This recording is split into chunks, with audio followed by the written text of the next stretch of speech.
Hey friends, if SFC scan is not working on your system and does not repair the corrupt files, then please watch this video. I will guide you through the solutions. Actually, there isn't much that we can do about it. We can use an alternative command to the SFC scan, which is DISM. It's not the same, but it is similar. It will repair the system image. So I have mentioned this command in the description section of the video. All you need to do is search for command prompt in the Windows search bar and click on run as administrator. Paste the command line here and hit enter. It will start working and it will need a while. But if this doesn't help, then you can reset the computer. So right click on the start button and select settings from the menu. Go to the system tab on the list on the left hand side. In the right pane, scroll down and click on recovery.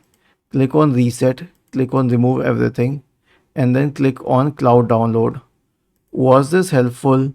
If yes, then please subscribe to the channel, and if not, then let us know in the comment section of the video on how we could help you further.